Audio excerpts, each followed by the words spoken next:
Punjabi beats देख रहे सारे दर्शकों ਨੂੰ ਮੇਰੇ ਵੱਲੋਂ ਦਿਲ ਦੀਆਂ ਗਹਿਰਾਈਆਂ ਤੋਂ ਸਤਿ ਸ਼੍ਰੀ ਅਕਾਲ। ਮੈਂ ਹਾਂ ਤੁਹਾਡਾ ਆਪਣਾ ਮਨਪ੍ਰੀਤ ਸਿੰਘ। ਸੋ ਦੋਸਤੋ, ਜੇ ਗੱਲ ਕਰੀਏ ਆਪਾਂ ਲਾਹੌਰ ਦੀ ਤੇ ਚਰਨ ਲਿਖਾਰੀ ਦੇ ਦੁਆਰਾ ਲਿਖਿਆ ਹੋਇਆ ਗੀਤ ਸਾਨੂੰ ਅਕਸਰ ਯਾਦ ਆ ਜਾਂਦਾ ਹੈ। ਅੱਜ ਫੇਰ ਦੁਬਾਰਾ ਬਾਪੂ ਮੈਨੂੰ ਗੱਲਾਂ ਦੱਸ ਲਾਹੌਰ ਦੀਆਂ। ਜੇ ਆਪਾਂ ਲਾਹੌਰ ਸ਼ਹਿਰ ਦੀ ਗੱਲ ਕਰੀਏ ਤੇ ਲਾਹੌਰ ਸ਼ਹਿਰ ਦਾ ਮੈਂ ਆਪਣੀ ਜਾਣਕਾਰੀ ਦੇ ਵਾਸਤੇ ਗੱਲ ਸਾਂਝੀ ਕਰ ਦੇਵਾਂ। ਗੁਰੂ ਗ੍ਰੰਥ ਸਾਹਿਬ ਦੀ ਬਾਣੀ ਦੇ ਵਿੱਚ ਵੀ ਜ਼ਿਕਰ ਆਇਆ। ਗੁਰੂ ਨਾਨਕ ਸਾਹਿਬ ਕਹਿੰਦੇ ਲਾਹੌਰ ਸ਼ਹਿਰ ਜ਼ਹਿਰ ਕਹਿਰ ਸਵਾ ਪਹਿਰ। ਤੇ ਸਤਿਗੁਰੂ ਅਮਰਦਾਸ ਪਾਤਸ਼ਾਹ ਜੀ ਫਰਮਾਉਂਦੇ ਆ ਲਾਹੌਰ ਸ਼ਹਿਰ ਅੰਮ੍ਰਿਤਸਰ ਸਿਫਤੀ ਦਾ ਘਰ। ਤੁਸੀਂ ਸਵਾਲ ਕਰੋਗੇ ਵੀ ਅੱਜ ਮੈਂ ਲਾਹੌਰ ਦੀ ਗੱਲ ਕਿਉਂ ਕਰ ਰਿਹਾ, ਕਿਉਂਕਿ ਲੁਧਿਆਣਾ ਸ਼ਹਿਰ ਦੇ ਵਿੱਚ ਲਾਹੌਰ ਬੁੱਕ ਸ਼ਾਪ ਜੋ ਕਿ ਕਾਫੀ ਪ੍ਰਸਿੱਧ ਹੈ, ਅਸੀਂ ਉੱਥੇ ਆਏ ਹਾਂ ਤੇ ਉਹਨਾਂ ਨੇ ਇਹਦਾ ਨਾਮ ਲਾਹੌਰ ਬੁੱਕ ਸ਼ਾਪ ਕਿਉਂ ਰੱਖਿਆ, ਆਪਾਂ ਇਹ ਵੀ ਗੱਲਬਾਤ ਕਰਾਂਗੇ ਤੇ ਹੋਰ ਵੀ ਢੇਰ ਸਾਰੀਆਂ ਗੱਲਾਂ ਕਰਾਂਗੇ। ਸੋ ਮੇਰੇ ਨਾਲ ਸਤਿਕਾਰਯੋਗ ਵੀਰ ਜੀ ਜੋ ਇਸ ਸ਼ਾਪ ਨੂੰ ਚਲਾ ਰਹੇ ਨੇ ਉਹ ਮੇਰੇ ਨਾਲ ਬੈਠੇ ਨੇ, ਆਓ ਆਪਾਂ ਗੱਲਬਾਤ ਕਰੀਏ। ਹਾਂਜੀ ਵੀਰ ਜੀ, ਸਤਿ ਸ਼੍ਰੀ ਅਕਾਲ। ਸਤਿ ਸ਼੍ਰੀ ਅਕਾਲ ਮਨਪ੍ਰੀਤ ਜੀ, ਬਹੁਤ ਧੰਨਵਾਦ ਤੁਹਾਡਾ ਸਾਡੇ ਕੋਲ ਆਏ ਹੋ। ਸ਼ੁਕਰੀਆ ਤੁਹਾਡਾ ਵੀ, ਧੰਨਵਾਦ ਤੁਸੀਂ ਸਾਨੂੰ ਆਪਣਾ ਕੀਮਤੀ ਸਮਾਂ ਦਿੱਤਾ। ਹਾਂਜੀ, ਤੇ ਜਿਵੇਂ ਹੁਣ ਆਪਾਂ ਗੱਲ ਕੀਤੀ ਆ ਵੀ ਆਮ ਤੌਰ ਤੇ ਕੋਈ ਵੀ ਬੰਦਾ ਕੋਈ ਵੀ ਖੇਤਰ ਦੇ ਨਾਲ ਸੰਬੰਧ ਰੱਖਦਾ ਹੋਵੇ, ਕਿਸੇ ਕਿੱਤੇ ਨਾਲ ਸੰਬੰਧ ਰੱਖਦਾ ਹੋਵੇ, ਉਹ ਜਦੋਂ ਕੋਈ ਵੀ ਆਪਣਾ ਬੁੱਕ ਜਾਂ ਕੋਈ ਸਟੋਰ ਓਪਨ ਕਰਦਾ ਤੇ ਉਹਦਾ ਨਾਮ ਆਪਣੇ ਨਾਮ ਤੋਂ ਜਾਂ ਫਾਦਰ ਦੇ ਨਾਮ ਤੋਂ ਜਾਂ ਮਦਰ ਦੇ ਨਾਮ ਤੋਂ ਹਨਾ ਜਾਂ ਬੱਚੇ ਦੇ ਨਾਮ ਤੋਂ ਰੱਖਦਾ, ਪਰ ਤੁਸੀਂ ਲਾਹੌਰ ਦੇ ਨਾਮ ਤੋਂ ਨਾਮ ਰੱਖਿਆ, ਉਹਦਾ ਕਾਰਨ? ਦੇਖੋ, ਇਹਦੇ ਪਿੱਛੇ ਇੱਕ ਬਹੁਤ ਵੱਡਾ ਇਤਿਹਾਸ ਹੈ। ਲਾਹੌਰ ਬੁੱਕ ਸ਼ਾਪ ਦੀ ਸਥਾਪਨਾ 1940 ਵਿੱਚ ਮੇਰੇ ਗ੍ਰੈਂਡਫਾਦਰ ਸਰਦਾਰ ਜੀਵਨ ਸਿੰਘ ਐਮਏ ਨੇ ਲਾਹੌਰ ਪਾਕਿਸਤਾਨ ਵਿੱਚ ਕੀਤੀ ਸੀਗੀ, ਜਿਹੜਾ ਕਿ ਆਫਟਰ ਪਾਰਟੀਸ਼ਨ ਪਾਕਿਸਤਾਨ ਬਣ ਗਿਆ। ਤੇ ਉਹਨਾਂ ਨੇ ਜਦ ਆਪਣੀ ਮਾਸਟਰਸ ਇਨ ਇੰਗਲਿਸ਼ ਕੀਤੀ, ਜਿਸ ਵੇਲੇ ਲੋਕ ਬਹੁਤ ਘੱਟ ਪੜ੍ਹਦੇ ਸੀ, ਤੇ ਉਹਨਾਂ ਦੇ ਅੱਗੇ ਬਹੁਤ ਓਪਰਚੁਨਿਟੀਜ਼ ਜਾਂ ਚੀਜ਼ਾਂ ਸੀਗੀਆਂ ਜਿਹਦੇ ਨਾਲ ਉਹ ਹੋ ਸਕਦਾ ਹੈ ਕਿ ਐਜੂਕੇਸ਼ਨ ਫੀਲਡ 'ਚ ਵੀ ਜਾ ਸਕਦੇ ਸੀਗੇ। ਉਸ ਸਮੇਂ ਇੱਕ ਐਮਏ ਇੰਗਲਿਸ਼ ਹੋਣਾ ਬਹੁਤ, ਉਹਨਾਂ ਸਮਿਆਂ ਦੇ ਵਿੱਚ ਲੋਕੀ ਪੜ੍ਹਦੇ ਬਹੁਤ ਘੱਟ ਸੀ, ਬਹੁਤ ਘੱਟ ਇੰਨੀ ਸਟੱਡੀ ਨਹੀਂ ਸੀ ਕੋਈ ਕਰਦਾ, ਨਹੀਂ ਕਰਦੇ ਸੀ, ਤੇ ਉਹਨਾਂ ਕੋਲ ਬਹੁਤ ਓਪਰਚੁਨਿਟੀਆਂ ਸੀਗੀਆਂ। ਹੋ ਸਕਦਾ ਸੀ ਉਹ ਇੱਕ ਬਹੁਤ ਵੱਡੇ ਗਵਰਨਮੈਂਟ ਅਫਸਰ ਲੱਗ ਸਕਦੇ ਸੀ ਜਾਂ ਕਿਸੇ ਐਜੂਕੇਸ਼ਨ ਲੈਕਚਰਰ ਲੱਗ ਸਕਦੇ ਸੀ, ਲੇਕਿਨ ਉਹਨਾਂ ਨੇ ਇੱਕ ਡਿਫਰੈਂਟ ਫੀਲਡ ਸੋਚਿਆ ਔਰ ਇੱਕ ਪਬਲੀਕੇਸ਼ਨ ਦੀ ਲਾਈਨ ਦੇ ਵਿੱਚ ਉਹ ਆਏ, ਬੁੱਕਸ ਦੀ ਲਾਈਨ ਦੇ ਵਿੱਚ। ਔਰ ਉਸ ਵੇਲੇ ਅਗਰ ਤੁਸੀਂ ਵੱਡੇ ਤੌਰ 'ਤੇ ਝਾਤੀ ਮਾਰੋ ਤੇ ਪੰਜਾਬੀ ਦੇ ਵਿੱਚ ਕੋਈ ਬਹੁਤ ਵੱਡੇ ਤੌਰ 'ਤੇ ਲਿਟਰੇਚਰ ਛਪਦਾ ਵੀ ਨਹੀਂ ਸੀ। ਜੇ ਜਦ ਵੀ ਮੇਰੇ ਗ੍ਰੈਂਡਫਾਦਰ ਬਾਰੇ ਕਿਸੇ ਨੇ ਆਰਟੀਕਲਸ ਲਿਖੇ ਹੈ ਜਾਂ ਉਹਨਾਂ ਬਾਰੇ ਚਰਚਾ ਹੋਈ ਹੈ ਤੇ ਉਹਨਾਂ ਨੂੰ ਇੱਕ ਪਾਇਨੀਅਰ ਆਫ ਪੰਜਾਬੀ ਪਬਲੀਕੇਸ਼ਨ ਕਿਹਾ ਜਾਂਦਾ ਹੈ, ਕਿਉਂਕਿ ਉਸ ਵੇਲੇ ਜ਼ਿਆਦਾ ਜਿਹੜਾ ਪ੍ਰਕਾਸ਼ਨ ਦਾ ਕੰਮ ਹੈ ਉਹ ਉਰਦੂ 'ਚ ਜਾਂ ਹੋਰ ਭਾਸ਼ਾਵਾਂ 'ਚ ਜ਼ਿਆਦਾ ਹੁੰਦਾ ਸੀ, ਪਰ ਪੰਜਾਬੀ ਵਿੱਚ ਕੋਈ ਸੀਰੀਅਸਲੀ ਪਬਲਿਸ਼ਰ ਜਿਹੜਾ ਕੋਈ ਪਬਲੀਕੇਸ਼ਨ ਦਾ ਕੰਮ ਨਹੀਂ ਕਰਦਾ ਸੀ। ਸੋ ਉਹਨਾਂ ਨੇ ਲਾਹੌਰ 'ਚ 1940 'ਚ ਇਸ ਫਰਮ ਦੀ ਸਥਾਪਨਾ ਕੀਤੀ। ਤੇ ਲਾਹੌਰ ਦੇ ਵਿੱਚ ਕਿਹੜਾ ਉਹ ਸ਼ਹਿਰ ਆਪਣਾ? ਲਾਹੌਰ ਵਿੱਚ ਉਹਨਾਂ ਨੇ 2 ਆਊਟਲੈਟਸ ਇਹਦੇ ਬਣਾਏ ਉਸ ਵੇਲੇ ਵੀ। ਸੋ ਉਹਨਾਂ ਦਾ ਇੱਕ ਬਹੁਤ ਵੱਡਾ ਵਿਜ਼ਨ ਸੀ ਇਸ ਬਿਜ਼ਨਸ ਨੂੰ ਲੈ ਕੇ, ਆਪਾਂ ਜਾਂ ਕਹਿ ਸਕਦੇ ਇਸ ਕਿੱਤੇ ਨੂੰ ਲੈ ਕੇ। ਤੇ ਉਹਨਾਂ ਨੇ ਇੱਕ ਨਿਸਬਤ ਰੋਡ ਤੇ ਇੱਕ ਮੋਨਵਾਲ ਰੋਡ, 2 ਇੱਕ ਬੜੀ ਪ੍ਰਸਿੱਧ ਮਾਰਕੀਟਸ ਹੈਗੀਆਂ ਜਿਹੜੀਆਂ ਕਿ ਲਾਹੌਰ 'ਚ ਕਹਿੰਦੇ ਅੱਜ ਵੀ ਮੌਜੂਦ ਨੇ। ਤੇ ਉੱਥੇ ਉਹਨਾਂ ਨੇ ਦੋਨੋਂ ਆਪਣੇ ਆਊਟਲੈਟਸ ਬਣਾਏ ਤੇ ਲਾਹੌਰ ਬੁੱਕ ਸ਼ਾਪ ਦੀ ਸਥਾਪਨਾ ਕੀਤੀ। ਅਨਫੋਰਚੂਨੇਟਲੀ 1947 'ਚ ਜਦ ਆਪਣੇ ਦੇਸ਼ ਦੀ ਵੰਡ ਹੁੰਦੀ ਹੈ ਤੇ ਉਹ ਉਸ ਵੇਲੇ ਪਹਿਲਾਂ ਫਰੀਦਕੋਟ, ਕਿਉਂਕਿ ਫਰੀਦਕੋਟ ਦਾ ਰਾਜਾ ਉਹਨਾਂ ਦਾ ਦੋਸਤ ਸੀਗਾ, ਠੀਕ ਹੈ ਜੀ, ਉਹਨਾਂ ਕੋਲ ਥੋੜੀ ਦੇਰ ਰੁਕੇ ਤੇ ਫਿਰ ਉਹਨਾਂ ਨੇ ਆਪਣੀ ਜਿਹੜਾ ਇਹ ਲਾਹੌਰ ਬੁੱਕ ਸ਼ਾਪ ਮੁੜ ਲੁਧਿਆਣਾ ਆ ਕੇ ਵਸਾਈ। ਫਰੀਦਕੋਟ ਤੋਂ ਫਿਰ ਲੁਧਿਆਣਾ ਕਿਵੇਂ ਉਹਨਾਂ ਦਾ ਸੰਬੰਧ? ਇਸ ਪਿੱਛੇ ਉਹਨਾਂ ਦੀ ਇੱਕ ਆਟੋਬਾਇਓਗ੍ਰਾਫੀ ਵੀ ਉਹਨਾਂ ਨੇ ਆਪ ਆਪਣੀ ਲਿਖੀ ਸੀ। ਉਹਦੇ ਵਿੱਚ ਜੋ ਸਾਨੂੰ ਪਤਾ ਹੈ ਉਹ ਇਹ ਹੈ ਵੀ ਫਰੀਦਕੋਟ ਤੋਂ ਬਾਅਦ ਬਹੁਤ ਲੋਕ ਉਸ ਵੇਲੇ ਵੀ ਜਿਹੜਾ ਜਲੰਧਰ ਸ਼ਹਿਰ ਸੀ ਉਹ ਇੱਕ ਸੈਂਟਰ ਫॉर ਪਬਲੀਕੇਸ਼ਨ ਸੀ, ਉੱਥੇ ਬਹੁਤਾ ਬਿਜ਼ਨਸ ਜਿਹੜਾ ਕਿਤਾਬਾਂ ਦਾ ਉਹ ਜਲੰਧਰ ਵੱਲ ਨੂੰ ਹੁੰਦਾ ਸੀ।